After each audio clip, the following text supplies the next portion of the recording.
عالمنا كبير وواسع، وبنفس الوقت احنا الحين نعيش في عصر التكنولوجيا والتقنية. ولكن التكنولوجيا شنو سوت بحياتنا؟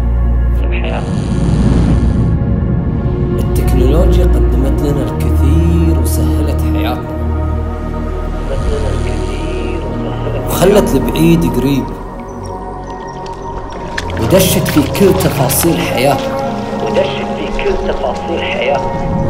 بس احنا اللي تمادينا في استخدامها.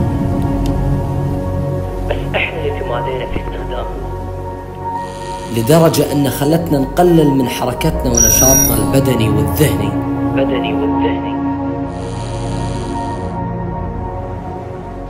نكمل.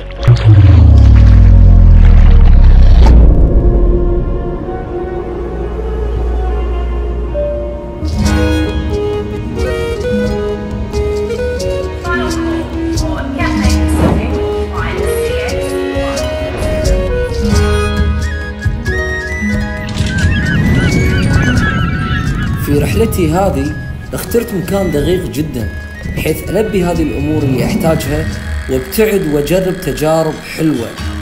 مثل شفتوا هالمنتجع اللي أنا قاعد فيه؟ منقسم حق قسمين، قسم نظام مودرن اللي هو صوب الريسبشن، وقسم نظام أشواخ اللي هم الغرف.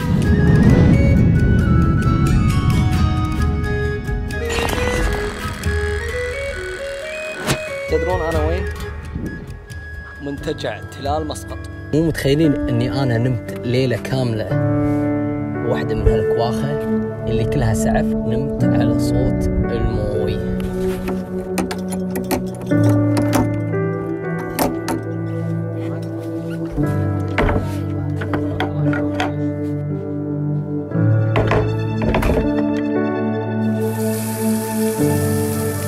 بس رحلتي ما راح توقف هني، تعالوا نروح أماكن أعمق شوي.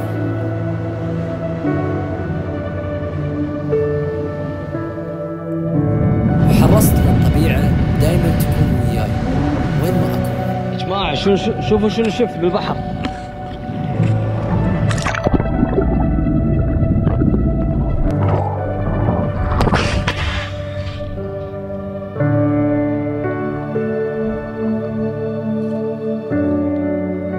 احلى شيء لما تجي عمان تزور هذه الاماكن الحلوه اللي بين الجبال، تلقى حور صغير تغوص فيه.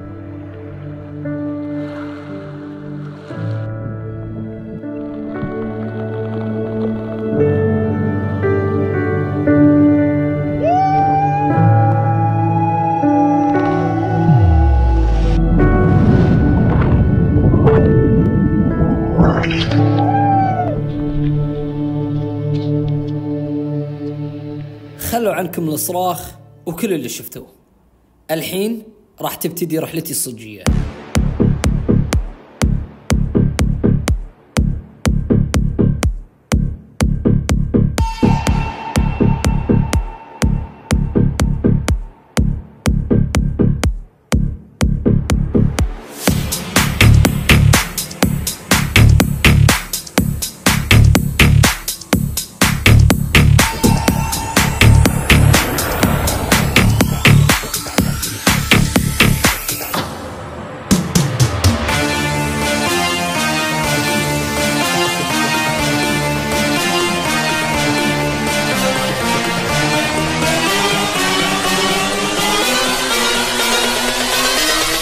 What's up, Hassan Musa? Bring that ass back like a boom, boom, boom, boom.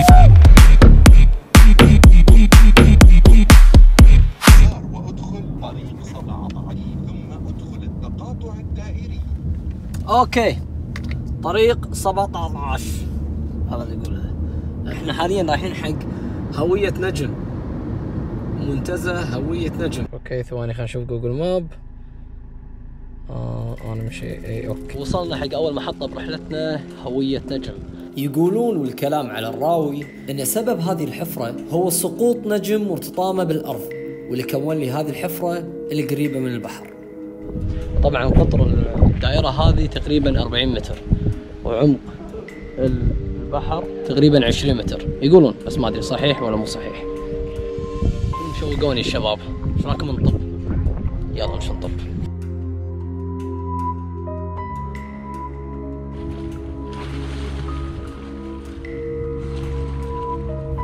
طبعا عقب ما سبحت كان في شيء غريب في هذه الحفرة وما كنت منتبه حق هالشغلة. ركزوا وياي شوي. شفتوا السمك الصغار هذيل؟ كانوا يلحقوني بكل وقت، وكنت أعتقد أنهم سمك عاديين. عادي، خل أكمل سباحة. ولما ياني واحد من أهل المنطقة ونبهني على شغلة وايد مهمة، الله يعطيه العافية. تعرفون السمك اللي ياكل اللحم الميت؟ اللي دايما نشوفهم في بعض معاهد الصحية أو اللي يسوون مساج على الريل. طلع هذا مكانهم وموطنهم ومكانهم الطبيعي. طبعا على طول انتهزت الفرصة وخليت ريلي لمدة دقائق، وكانت المفاجأة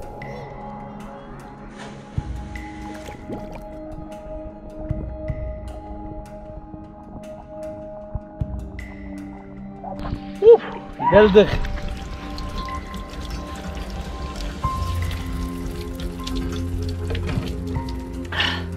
الله يعطيهم العافية. حوالي الحفرة فيها منتزه خفيف، يعني قاعدة وماي حلو، حمامات، يعني حلو حق مكان عائلي. وكانت رحلتي بعد منتزه هوية نجم هي الرحلة الأساسية والرئيسية، رحلة هايكينج وادي شاب. طبعا بالبداية عشان تبلش هايكينج في نهر حق بداية ضفة الوادي، وهذا النهر ممنوع تعديه بدون لا تستخدم قارب، لأن في تيار وايد قوي وفي خطورة حق اللي يسبح. فعشان كذي موفرين قوارب ينقلون لك من ضفة لضفة، وبعض الخدمات قبل لا تبلش رحلة الهايكينج. يا أخوان صراحة من أحلى الهوايات بالعالم هواية الهايكينج. دخلك على أماكن فيها أشجار ونخيل. قلبي. هذا وادي شاب من كثر ما هو ما شاء الله جميل وروعة. أقاموا فيه بطولة ريد بول في عام 2012 للقفز العالي، وصارت بطولة عالمية بهذا الوادي.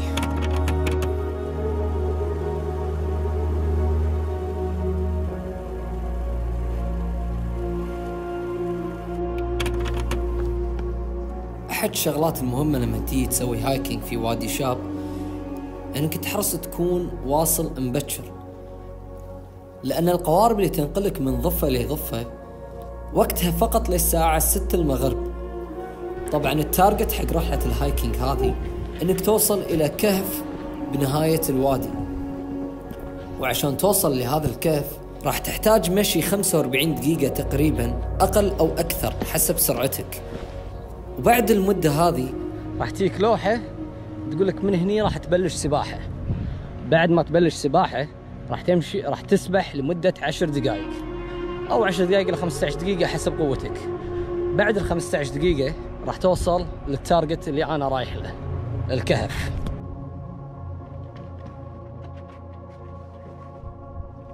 بس بقول لكم معلومات عن اللبس اللي انا لابسه. جوتي هم لازم يكون هايكينج، ما يكون جوتي زلق. طبعا جوات الهايكينج بس اهم شيء تكون ارضيتها خشنه عشان تثبت الريل، مو شرط تكون من ذا نورث فيس. وشغله ثانيه، بما ان مرحلتنا فيها ماي وسباحه، فاخترت انها تكون جنطتي هذه لانها تكون ضد الماي، هم راح تساعدني على السباحه لانها ما تدخل ماي وراح تطفحني. فعشان كذي انا اخترت الجنطه هذه وبس. هذه اغلب الشغلات لازم تكون وياك، ما له داعي تثقل يعني وايد على نفسك، لان الرحله عباره عن هايكينج، لازم كثر ما تقدر تخفف على نفسك. ونصيحتي لكم على الاقل قبلها باسبوع حاولوا تليقون شويه لان الموضوع وايد متعب. يلا نكمل. حفرة هوية نجم خذت مني طاقة وايد، سبحت فيها وايد. غلطت اني جيت متأخر والحين الوقت قاعد يتحكم فيني وايد، ما اقدر اوقف وايد اصور، راح اظل امشي لان اذا تأخرت القارب راح يمشي عني. اللي بي وادي شاب يجي مبكر على اساس ياخذ راحته بالمشي، يقعد يريح أنا ما قاعد أريح لأن الوقت قاعد يتحكم فيني صح. الحين تقريبا 46 وأنا ما شفت لا بحيرة ولا لوحة أقدر أتسبح فيها ولا شيء. يا أما إني أنا ضايع يا أما إن أنا وقفت وايد وصورت، بس أعتقد إني أنا ضايع. عشان كذي راح نكمل. قاعد أفكر بالوقت. هذا النهر راح أظل ألحقه للنهاية، يمكن يوصلني حق طريق أعرفه. الحين ما قاعد أشوف شيء واضح. أنا وسط الوديان بروحي في خوش كناري راح أوريكم إياه. أوكي ثواني بس.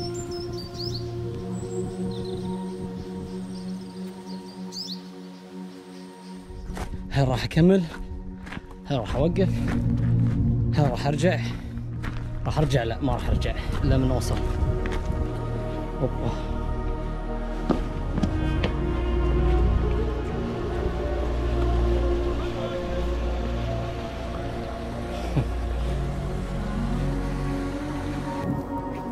يعطيك العافية. كم باقي لي على ما أوصل على ما أوصل شو اسمه؟ داخل الكهف. زين 10 دقايق. الله يعطيك العافية. شكرا لك. خوش هذا الجي بي اس المكان. قال لي 10 دقايق وأوصل. يلا قاعد أسمع صوت النهر. وصلنا حق أول نقطة راح نتسبح فيها مدة 10 دقايق إن شاء الله يمدينا. بس قبل ما نسبح هذا نقرأ التعليمات. هذه هي التعليمات.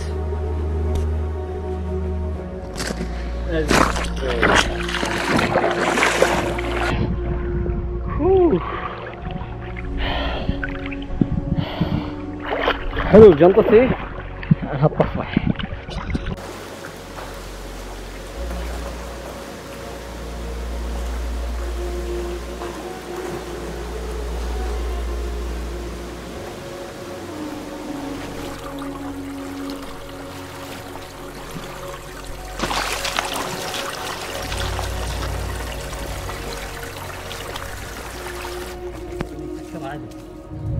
وصلت. اوكي بعد بقى شوي تونا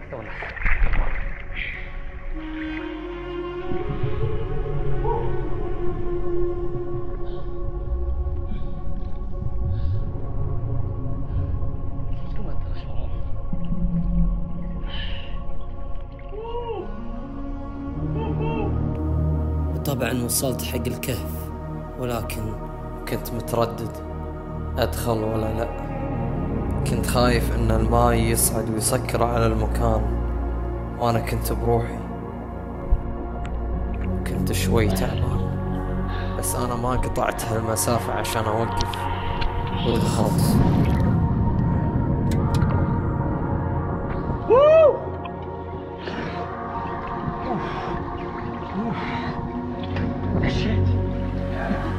دشيت شو طلعني الحين؟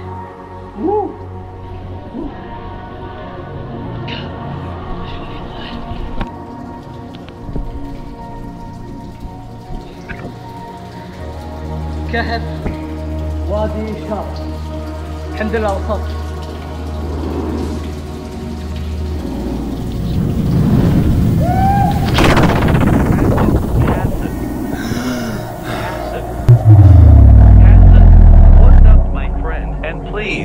Are you okay? نعم يا صديقي، أنا بخير ما دام هناك رب في السماء يعطيني الصحة والعافية، فتحرك واعمل من أجله واكتشف. فصدقني خلق الله كثير وجميل، وأرض الله واسعة، ورسالتي واضحة. اذهب وتحرك وانظر إلى بديع خلقه ونعمته، وشاهد وتأمل واكتشف وتحمد وسبح على جمال خلقه. ولكن تأكد يا صديقي، سوف يأتيك يوم قد لا تشاهد فيه شيء ولا تتحرك. Okay, Hassan Musa, thank you.